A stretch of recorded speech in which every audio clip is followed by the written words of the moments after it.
What's up, everybody? Guess we're back to this. This one isn't as collective with I guess none of them are really collective thoughts. What's up? This is Shane. I'm here with the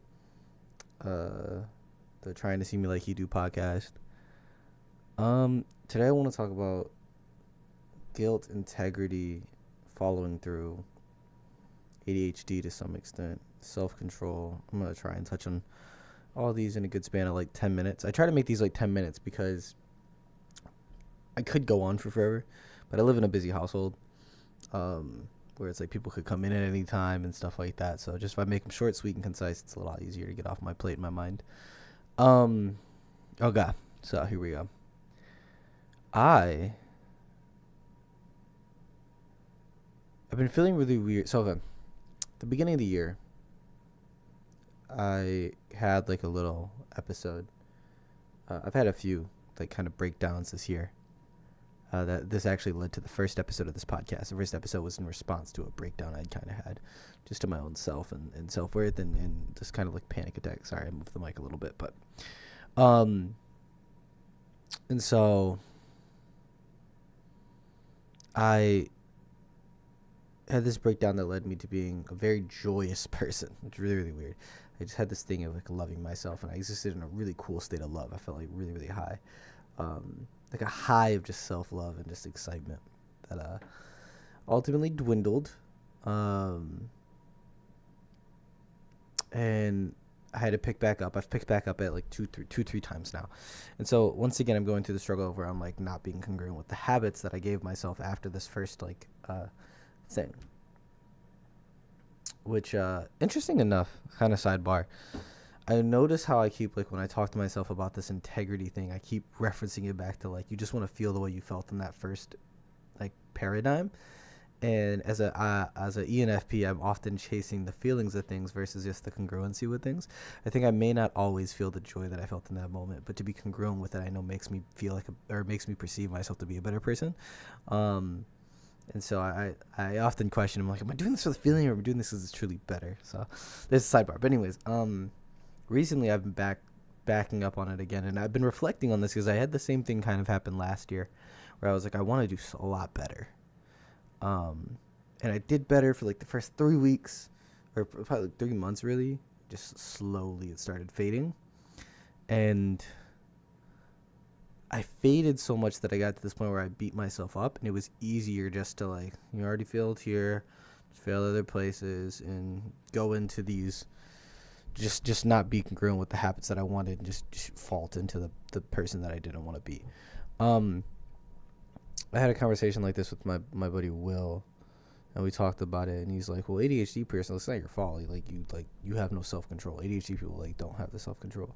And I don't like saying it like that. I do think there's maybe a truth in ADHD minds, or most minds, I think in general, especially with ENFPs, where they have this, they've already concluded on doing something before they actualize it, before they even actually have considered the battle within their brain. I do this a lot of time when I fall short, or like I say fall short as in fall short of the glory of God, but when I stumble, when I do things I don't want to do, I often have like already, I know subconsciously I'm already like, yeah, you're going to do this. And then in my brain, I'm having the dialogue, are you going to do it? Are you really going to do it? And then I do it. So like there's a truth to that. But I don't know if that's a sense of like, I don't like blaming it as like, I just lack self-control. So I'm like, it's not, I'm accountable, but I'm not responsible. I don't like framing it like that. I love, or I'd rather understand it as like, I'm to blame for my lack of self-control because I've seen it consciously throughout my whole life and I've never analyzed it, dealt with it, and restored it. So that's on me. That's on me. This lack of self-control isn't, I lack self-control, so therefore it's understandable. But I lack self-control because I didn't do the due diligence to do anything. Anyways, I say all this to say I've been comparing last year to this year in the idea of like, what is integrity and how do I hold myself to that? I often lie about dumb things to my friends and stuff like that. I'll get there in a sec. We'll keep waiting to go off on tangents. Like, let me try and stick in one place. I have this struggle. So looking back to last year and looking to see like I just got so stuck in this space, looking at this year and being like I'm doing some of the same things and I'm starting to get back in that habit of beating myself up and just becoming permissive of my actions that I'm not fond of. How do I fix that? Or how do I? Why am I doing this? Is probably the better question. Is like why? Like I know how it ended the first time, but I wasn't happy with this. Why am I doing it again? And I think ultimately because I'm just like comfortable with it. But outside of that comfort, it's just brought up some interesting thoughts about like being the better person and being integral. So I'll give an example. I have this concert coming up, the one I've been promoting. You guys should come out to it, March 23rd, at the Crowfoot Verner's Room. Um, and as we're getting closer to the date, I wanted to have shirts and CDs for the show to sell to get some of the money back that I've like spent. I've just spent a lot of money, not just like on the studio and stuff, not even on the show, just on the studio and stuff. But to actualize that and make myself have that stuff, I just kept pushing it off, and now I'm like a week away from the show where I can't get any of these unless I like fast track them and spend a lot more money than I would make back. So I actually got to figure that out today or tomorrow, which is fine. I don't mind. And then I'm also having trouble with the song, and I use that as an excuse to rationalize why I actually didn't do the other stuff. And really, I just didn't want to do them. I just wasn't connected to it as much as I should have been. But yeah, like that basically is it. Is I get comfortable with that. So it's like I was supposed to read the Bible every day this year, and there's been a lot of days I've backtracked, and so I have to keep catching up. And then eventually, when we got to the book that I'm in now, I feel like I've listened to so much of it, but so fast that I haven't really retained much of the spiritual aspect of it, or even like the true beauty of the story, because I'm so like I'm just like, oh, I have to catch up. I got to catch up. And so it's like, well, why am I doing that? If I know I don't like it, why am I doing that? I had a conversation with a buddy where I said this whole feeling, and I said this podcast is going to be about this because I like told him like, it's like I'm thinking about when I called off work and stuff like that. So let me start like this. I lied to my buddy because I told him I was thinking about times I'd called off work, and he asked me if I did it recently, and I lied because I cared more about saving my self-image of being the good worker and this person who has truly changed in some way than just being honest and integral, which is really the person I want to be. Let's get that out front and straight first. People, if it's hard for you to put your thoughts together in some way, sit with yourself first and then just say your honesty. I know I shouldn't be giving you advice. This is advice I need to be following. I have another friend who's often like, I don't know how to word this, and he's just feeling some way, and he's describing his feelings, and I'm like, no, sit with your feelings and thoughts and collect them, and then just say them. Better to be honest than to fault. And that's for me. That's not just for you guys. I hate to sound like a debatey teacher. I just want that to be clear. So like, he asked me if I had called off recently, and I was like, no, because I cared about saving my self-image, when in reality I called off 2 days, and I was scared of going into work third day because I didn't want my boss to look at me like I'm a failure of an employee because I care about my self-image too much, and I didn't want to deal with that guilt, so I rationalized calling off another day. I have a low check now because of it, and all that is, corresponding. But it really made me start thinking about this of like, dude, I care so much about this projection of my self-image, or this idea that I'm a good worker, that I'm like too scared to confront it, so I'd rather just leave instead of just being like, yeah, I rationalize not coming to work. I'm even scared to talk to my parents about it. Me and my mom need to have a conversation about my check. She's gonna be like, why is it so low? And I'm gonna have to confront her, and I'm terrified because I don't want my mom to think of me as the failure son who doesn't follow through. No matter how many times she's told me, I care. My perception of what she's going to say or how she's going to view me matters so much more than what is actually true and what I know to be true. Ooh, sorry, I just got a notification. It's time to get an update on my computer, so I shaked. But yeah. So, anyways, I say all this stuff to be like, integrity. What is this? Integrity. I heard the phrase Julian used where it's like guilt is, and I've said this I think in the last two maybe, where it's like guilt is not a bad thing, is a tool that holds you to integrity. And I'm feeling guilty in all these spaces, and I'm just like, this should be a beautiful thing. Just as Christians, when they sin and they get that conviction of the Holy Spirit, or they're tempted to sin and they get that conviction of the Holy Spirit, so they're like, I shouldn't be doing this. That's beautiful. That's God holding you accountable. Why wouldn't you want that? Why would you avoid it? Why do we rationalize it? And I say all this to ask, I want to hear everybody's thoughts. I don't think I don't know if a lot of people are going to see this, but if you do, please let me hear your thoughts in the comments. or make a response video or something. Why do we think guilt is bad?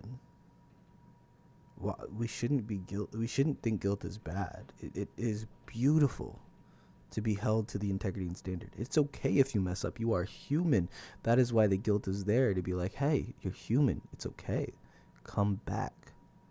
This is the beauty, I think, of like the Christian gospel, is like in our framework, it's at least in the Protestant Reform framework, where it's like, I've been thinking about Romans. Oh, let me grab it. I don't want to mess it up. I have a Bible right here. Sorry, I gotta move some stuff to grab it out real quick, but let me just read this real quick. I have my grandma's old Bible, so it's a paraphrased Living Bible, so excuse the translation if it's not perfect to you guys' suiting. I don't even know if it's going to be suiting to mine, but I really want to read this because I've been thinking about it so much recently. It's verse 18. I don't like the way that translation words it. Hold on. I have a bunch of Bibles around me. Give me a sec, guys. I'm so sorry. Bear with me. Here we go. I got a Holcomb CSB Bible right here. Sorry, I have like 7 Bibles, and it's not that is a brag. I used to say that to brag a lot because I wanted people to look at me and my biblical knowledge, and I feel so retarded. Whoa, I almost just said the R slur, but it feels so slow when I speak to my friends. Sorry about that. I'm apologizing because I don't want to get in trouble for saying it. But at the same time, like, it is a word that's in my language that I need to probably lessen. A lot of words in my language I need to lessen. And I would hope that people would give me the grace in that, but if they don't, I don't really care. So here it is. It's, so then as through one trespass there is condemnation for everyone, so as through one righteous act there is life-giving justification for everyone.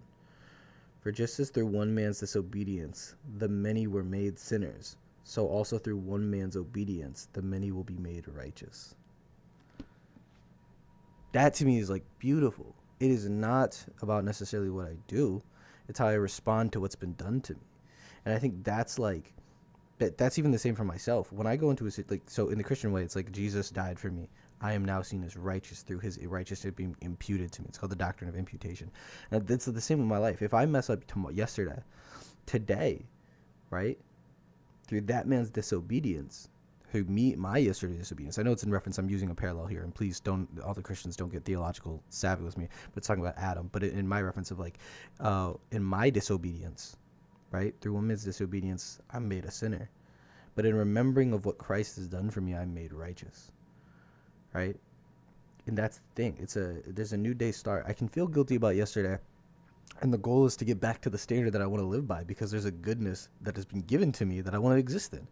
And so I wanted to share those thoughts, and be very vulnerable. I've been messing up a lot. I haven't been writing. I was trying to listen to an album a day, and that's not a deep thing, but I haven't been doing that either. I want to get a prayer journal, so hopefully next time I get paid, I can get a prayer journal. Shout out to the Ruslan prayer journal. Yeah, like, I just want to love God and love people more. I'm trying to think of other areas of backslide. I'm trying not to watch pornography, but if I'm honest, I've been backsliding and watching pornography and masturbating. I've been just struggling. I know it's like a really weird struggle to admit aloud, but it's like, dude, let's be honest. Let's be real. Let's be human for a sec. Let's just do it. Yeah, I've been backsliding a lot. And I take a pride in a lot of my sin. I'm prideful, and I'm prideful in a lot of my sin at the same time. Those two are big issues for me. But I've just been learning a lot about Christianity and this doctrine. The doctrines and the history of the Reformed theology and stuff like that. I'm finding a lot of beauty in it, even though I even find some disagreements. I just learned about the Reformed thought on dancing. I'm like, that's crazy. But in the early church fathers' thoughts on dancing, like this is where I have a clear disagreement because of what's clearly noted in Jewish culture. But that's a different story. But I say all this to say, let me finish with this. I mentioned this to my buddy earlier today. We were texting. There's this Orthodox theology, and I'm not Orthodox, so I already have a theological gripe with it, but it's called hesychasm. It's a type of meditation, basically, where you get personally, the best way I think I can word it is like personally in touch with the self and then with God. Dude, I just watched this beautiful video on it by Let's Talk Religion, and although I disagree with energy essence distinction, I think it is. I don't want to say essence energy distinction. I think it's energy essence. Let me check. Or essence energy. Maybe I'm trying to check. I don't want to. Yeah, essence energy distinction. Sorry. I disagree with essence energy distinction. I do not think we can partake in the energies of God. I think that we can do aspects that are things that are of God that we get to know through God, like love and logic and stuff like that. But I don't think we think those are energies that are distinct. I hold the divine simplicity, but I think hesychasm. I actually have it mentioned in a song I've been writing. Is one of the most beautiful types of meditations and prayers in Christian history. Even though I disagree with its end goals, I think the intention of it is pure, and I think those are things that Sorry, this is supposed to be about guilt and integrity, but I think this is something that I'd like to do, and I'd hope I could be integral with it. It's a form of Christian mysticism. It's like I can't give a beautiful way, but it's the reciting of a prayer and the tapping into divine power, and I think that's beautiful. And I would just hope we could all do that in our lives as we go forth today. Recite the Jesus prayer, maybe do some hesychasm thing, and love God like love our neighbor as we love God. Love God like we hope to and will to. Amen. Thank you guys.